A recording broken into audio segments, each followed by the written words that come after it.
Thank you, David, and thank you to Volunteering SA for putting together this expo and forum today. It's a great opportunity, and I'm glad to be part of it. Thank you. Thank you, David. So I will start by saying that we will be looking into, as David mentioned, communication skills for volunteers interacting with diverse older people. My name is George, and I am the Aged Care Sector Support Coordinator for Multicultural Communities Council of South Australia. And I'm also one of the trainer facilitators for Cultural Q, which is our cultural intelligence and competence training branch at the organization. A little bit about MCCSA. So we were established 50 years ago, and we are the peak body representing more than 85% of multicultural communities in the state. Our vision is an equitable, cohesive, and a thriving South Australia. So why this training today? You're watching this because you are a volunteer working with older people, or you are looking to becoming a volunteer working with older people. So as a volunteer, you have a very important role. This is to have clear and positive conversations with the people you visit and you interact with.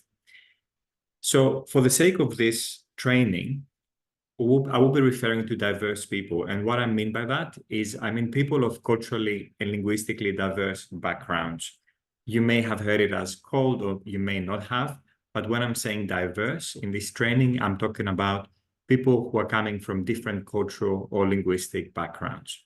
Okay, let's start. So what we'll be looking at today, firstly, we're going to be looking at the 5 challenges faced by diverse aging individuals. We'll be looking at the common communication errors when interacting with older people, or with everyone, to be honest. And then we'll be looking at some skills and conversation starter ideas. Let's start. In the next few slides, we will be looking at the 5 challenges, the 5 main challenges that are faced by many aging older individuals. So, cultural sensitivities. So before we start, let's give culture a quick definition. It can be, people can claim it's many things, and it is. It's, you know, the sum of our learned ways. It is how we do things. It is our customs, the way we dress, the way we speak, our accents. It's many, many things. But if we want to put everything under one umbrella, it is the way we do things right here, like over here. So, for example, when you think about it this way, when you're about to start a new job or a new role, or you just moved into a new neighborhood, even there is a culture that you're not used to yet. If you have moved from, say, a regional place to a bigger city, or you've moved from, you know, Adelaide to Sydney or somewhere else, even that place has a different culture and different way of doing things that you need to get used to. So culture can be ethnic culture as well. And it is the lens through which we see the world. It is unique to every individual, and every individual has their own set of lenses through which they see and they view the world. So now that we have defined culture briefly, let's talk about these cultural sensitivities that many diverse aging people face. So different attitudes and language issues, obviously, it comes to mind first, as well as beliefs about things. They can often become challenging. Gender roles is another thing that should be considered, as well as privacy concerns and language barriers. They impact their well-being. Think about it this way. Many cultures are more individualistic. Other cultures are more collectivist. So practically, this means that in individualistic cultures, the focus is on the person. In collectivist cultures, the focus is on the family or the group. This means that people have different expectations when they are meeting with other people for the first time. So just keep it at the back of your head that having these cultural differences is expected, and it is something that you may come across. Well, luckily for you, we'll be looking at some skills as to how to work with these differences. Another barrier that all the diverse people face is access to aged care and navigating aged care. So they face certain challenges because mainly because of the way that the system is built. So as I mentioned before, we're looking at some societies that are more individualistic. Australian society is one of them. As an example, the aged care system in Australia requires the individual to pick up the phone and arrange their own ways, their own services, and seek for help, ask for help, and receive help. In more collectivist cultures, when many of the people that you'll be working with are coming from, the expectation is on the family to look after the person. So this results quite often in people from diverse backgrounds accessing aged care later than people from more from the main culture, the main Anglo-Saxon culture of Australia. Just keep that in mind as well. Other issues include awareness gaps and obviously language barriers as well, because people would need to have quite often interpreters when they're accessing aged care services, and insufficient information.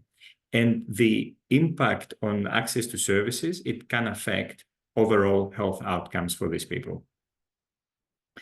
Other challenges that we'll be looking at, the first one is onset dementia.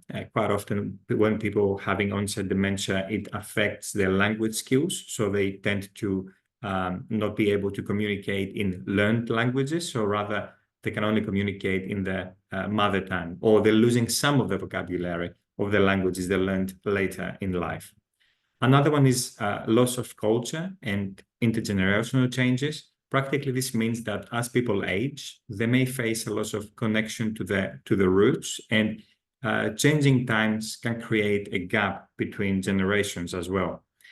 Practically, it means that the children or the grandchildren of many of the diverse people, they don't even speak the same language, which is an additional barrier. And this loss can lead to a sense of disconnection, so a feeling of not fully belonging in the place where you are.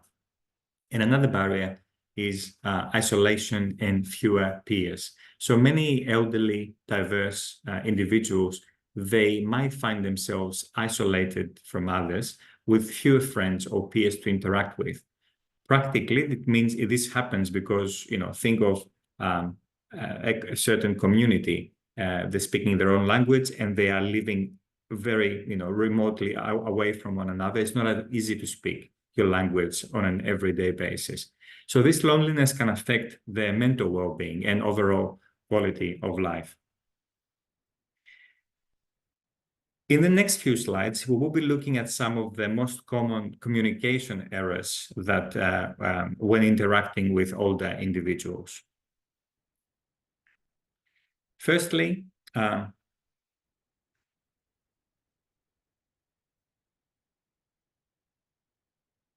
I am sorry, I just missed the presentation on my end. Okay. So firstly, language, meanings, and slang. So effective communication requires mutual understanding between sender and receiver. It means that they have to understand the message the same way. Yet, this isn't always the case because people have different ways of understanding words. If meanings or feelings about a word differ, the message can be misunderstood. This is especially true with changes in word meanings over time and the use of slang or abbreviations. To avoid it's important to use the simplest words possible. And, Australian culture is very rich with, making things sound a little bit different. Like, for example, to me, that was something that I came across. Sunnies instead of sunglasses, and rellies instead of relatives. I was feeling confused a little bit at the beginning until I got used to it.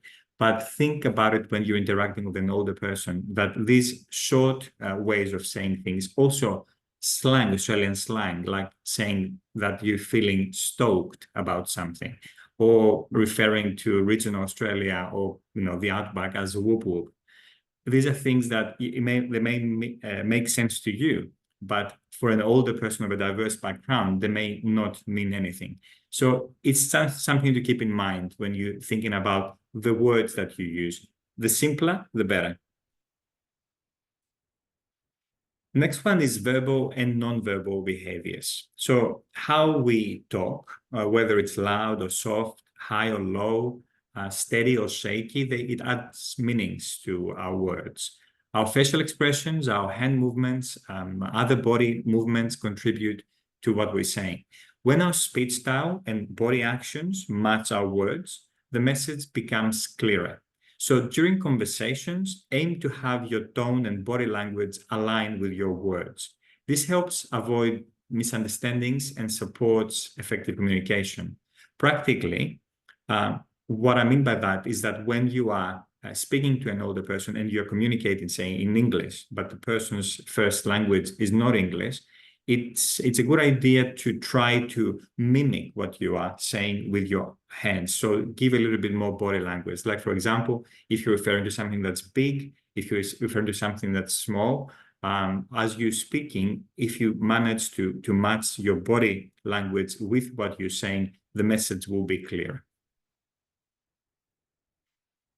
Finally, not finally, I'm sorry, I have a couple more things, but next thing on my list is different communication styles. So every person is different and becomes more unique as they experience life. These experiences, along with different personalities and the way people think and understand things, they all affect how they talk with others. For example, some people are more at ease talking to strangers than others. And this is across all ages, to be honest. You can think about yourselves. Are you at ease when you're talking to a stranger? Do you know people who are more shy or more extroverted than you? Everyone is unique. Some people can concentrate with music in the background, others cannot. Some people process information quickly, while others process it, at a slower pace. These qualities and styles affect how older people talk to us. So to communicate well with everyone, it's important to develop and stick to good communication habits. Another point that I wanted to mention, and it is something that comes up quite often, it's called elder speak. You may not have heard of this term before, but you may have heard it happening. Normally, so what it is, it's a simplified and high-tone speech that sounds like baby talk. So think about how we're talking to babies. For example, and what happens is that many people, they speak to older people the way they're speaking to babies. So they say, "Hello, sweetie, how are you doing today?" Or the way we're speaking to puppies. Now, understandably, it's coming from a good place. So we want the person to feel comfortable the same way that we want a baby to feel comfortable when we're doing baby talk to them, or baby talk to the infant or to the baby, or even we're expressing our love when we even do this when we're talking to a puppy or a kitten. But in reality, it comes from a stereotype that older people have reduced cognitive abilities. So we are simplifying our tone and we're simplifying what we say in order for them to understand us. But in reality, it can make many older people feel uncomfortable. Think about it yourselves. Imagine if everyone around you started speaking to you in a high tone or referring to you as sweetheart with every conversation. Something to keep in mind. For the next few slides, we will be looking at communication skills in our interactions with diverse older people. So let's see how we can make it work better. The first one, and possibly the most important point that I would like to raise, is active listening. So if you're able to demonstrate genuine interest in the older person's stories and experiences, you have achieved your goal. Now, remember, during conversations, it's good to try to listen more than you speak, because you visiting the older individual is a rare opportunity for them to be heard. Everyone wants to be heard. But older people, they don't have this chance because they don't have as many interactions as a younger person may be having. So when you are meeting with them, it's good to take a step back and listen to what they say. And I can tell you now that you will be hearing some very interesting stories if the conversation can take some very interesting turns. And I'm speaking from experience. And just quickly here, David, and if the time allows, I will share a story. So this happened in Victoria to a very good friend of mine in Melbourne, where she was meeting with the same person once a fortnight, and eventually, and one day they had a little magazine, and there was a picture of fish and chips in the magazine. So they started talking about fish and chips, and the conversation went to a personal story by this older lady who said that when she was 20, she worked at this fish and chip shop in Queensland, and the person who owned the fish and chip shop showed them how to prepare the batter in a different way and put some different extra ingredients in it. And eventually what happened was the two of them, so the volunteer and the older lady, they started making fish and chips again the way that she remembered doing 60, 70 years ago. And they really enjoyed it. She hadn't had it after all these years, but she remembered how to do it. And my friend Ria, she said that it was really tasty. So you never know where conversations will take you. But it's a good thing to active listening is a great skill to have across all aspects of life. The next point is clear and simple communication. We saw why we should do it, and using plain language and avoiding complex terms confirms mutual understanding. Now, with confirming understanding, it's always a good idea to ask the person if they have understood what you are talking about. So rather than assuming that the other person understands and keeping the conversation going, it's a good idea to pause for a second and check with them, ask them maybe a question that is relevant to what you just explained, or ask them to rephrase what has been what the conversation has been so far. So it's always a good idea. And another important point is that allowing time for responses. I have before I moved in this apartment, I used to rent a place from an older gentleman who is 102 now, and lovely man. And I used to have conversations with him. He had incredible stories, really cool, really fun stories. And some of his stories, sometimes I tell people because I really think that this man, he has lived the lives of 50 people, to be honest.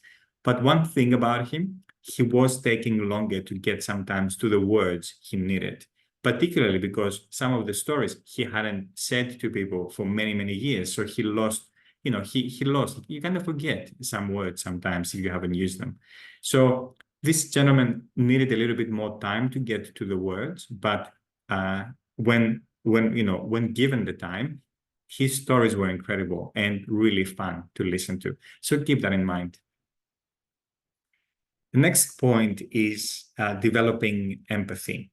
Now, it is important to pay attention to nonverbal cues, such as facial expressions and body language. So you as a volunteer, you will be meeting people who sometimes have stories that are not positive. So they may be thinking about something that happened in the past, or they may be having some health issue at the moment that they want to talk about. So when people share difficult stories, it is important to express empathy. You can say things like, I can imagine this is tough for you, or you can say, it sounds like you're going through a difficult time. People often, they just want to know that the way they feel is acknowledged, that someone else understands how they feel. Now, remember, and that's very important, you do not have to offer solutions. So your role is not to offer solutions to whatever the issue is. And people, most of the time, they don't need solutions. They just want to know that the way they feel is seen and understood. So being there and listening to the person and the story is enough to make them feel better. If you're not asked to provide solutions, you really don't have to come up with any. Just be there and listen to the person and tell them that you understand how tough it is, what they're feeling. Finally, we'll be looking at some conversation starters. So conversations with people we're visiting can often become repetitive, and they are often revolving around topics like the weather or daily meals. So it's the easiest way we all do in our everyday lives. It's raining outside, you walk into a place and you say, it's raining outside. And this is quite often the first thing you do. Now, it's okay for us who have more interactions in our everyday life because you can filter these out. But for all the people who they may not have the chance or the opportunity to have as many conversations, this can be very repetitive. So the idea is to use open-ended conversation starters to engage the older person in enjoyable conversations. Open-ended means not yes or no questions, but rather get them to talk about things. I have some examples here. So one is interests and hobbies. So you can ask, what activities or hobbies do you enjoy? Or is there something you used to love doing that you would like to do again, possibly? Another one is, are there any books or movies or music that you particularly enjoy? Now that we're looking at this, I know that we all have some favorite books, have some favorite movies, some music that we like, and we would like to tell people if being asked. So this is, I think, a great conversation starter. Travel and places. So a good question is, have you traveled to different places? And what was your favorite destination and why? Or is there a place you would like to visit or go back to? And personal achievements as well. So for example, can you tell me about something that you have done that you're proud of? Or what advice would you give to someone based on your life experiences? This is actually a great conversation starter, and what you will learn for yourselves and your personal lives through these conversations, I think it's definitely worth it. Okay, so closing up, I just wanted to say that remember that every person is unique and every person is formed by the sum of the experience that this person has had in their lives. So culture plays obviously a huge part, but also other things like, the family, their personal stories and their personal experiences, they all make them the person that they are the moment where you come across their lives. So using good communication habits is essential in order to connect with individuals, and just know and thank you at the same time for doing that, because your respectful and empathetic communication, it does contribute to meaningful connections, and it does improve the lives of older people. So thank you for watching this, and thank you for for making this next step of becoming a volunteer. If you would like to hear more or watch more, we have put a series of videos in partnership with Volunteering SA and NT, and you can watch them online. You can scan this code right here. And these are 4 videos. They're very short videos. And interestingly, if you are into that, you will also notice that they have been generated by AI as well. We have incorporated AI in the videos. And there are 4 subjects at the moment. So the first one is how to have meaningful conversations. This is, you could say, it is today's presentation condensed to 5 minutes. There is another one which is about communicating with older people who are hearing impaired. There's one on understanding trauma and offering support. And there's another one on boundaries, privacy, and reporting. So I think they're all very, very useful. They are run for 5.5, 6 minutes each. And by scanning this QR code, you'll be taken to YouTube where these are hosted. Okay, so this brings me to the end of my presentation. I just wanted to thank you for your attention, and I'm happy to take any questions as well.